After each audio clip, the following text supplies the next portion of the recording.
o'zing ham bitta kompyuterga o'tdi. Faqat e'tiborli bo'lamiz. Assalomu alaykum, hurmatli kuzatuvchilar. Mana bizda kesh avtotest o'quv dars jarayonidan sizlarga qisqacha ko'rsatma berib o'tib ketamiz. O'quvchilarning dars jarayoni har bir o'quvchimizni ustiga test ishlash jarayoniga har biriga alohida e'tibor beriladi. Qilayotgan kamchiliklari, masalan, 50 talik nimaga kirgandan keyin har birini o'zi biladigan testni ishlash jarayoniga bilmaganini birga ishlash. Mana xudo xohlasa 4 kun 5 kunlik holi qolgan. Mana keyingi o'quvchimiz, bularda ham xuddi shunaqa holat. Mana bularga ham xuddi shunaqa holat. Soat strelkasi bo'yicha harakatlanish davom etib ketaveradi. 1 2 3 tut. Mana shu tartibga. Dildor aka, Instagramga qo'ygan videolaringizni kuzatib boraman, faqat natijalarni qo'yasiz. Orada mag'lubiyatlar ham bo'ladimi? Ya, albatta.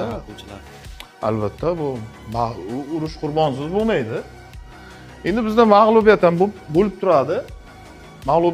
turadi. Bunda hozir bizda Otabek mana 2 kun 3 kun oldingi holatimiz bo'yicha olib borgan o'quvchilarimiz ichida mana Otabek o'tgan safar mana imtihonga borgan edi. Otabek mana imtihondan yiqilib chiqding. Nechta bilan bo'ldi? 12 ta. O'sha nima sabab? 12 ta yechilib, bu yerdagi holatga mana yaxshi ishlar eding. Yerga borgandan keyin mana yiqilib chiqyapsan. Salgina hovliqish bo'ldi. Masalan, ochiqroq. Hovliqishmi, hayajonmi? Hayajonmi? Qo'rquvmi? Hayajon, qo'rquv bo'ldi. U asosiy sabab nima deb o'ylaysan shuni? Kim sababchi deb o'ylaysan? Asosiy sabab. O'zim. Xudo xolasa bu safarga bo'lganga, Bu safar bo'lganga o'tamiz. kuzatuvchilarga o'zing ko'rsatma berib o'tasan. Natija haqida. Natijani ko'rsatamiz. Chorshanba. Keyingi o'quvchimiz mana Elyor o'quvchimiz. Elyor.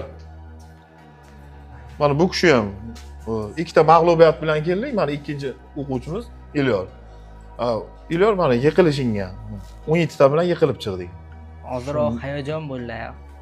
Bu xatolarimiz ham bo'lib turadi-yu. Birinchi xatodan keyin hozirroq qo'rqish, hayajon bo'lib turadi. Hozir yana ustimga ishlayapman. Yanagi safar yaxshi natijalar bilan chiqib, kuzatuvchilar bilan baham ko'ramiz. Xudo xohlasa. Xudo xohlasa o'tib chiqamiz. Bu uchun qattiq ko'proq ishlash kerak, topshiriqlar bajarish kerak. Shunday. Omad.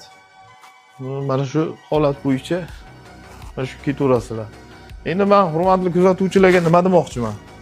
Har bir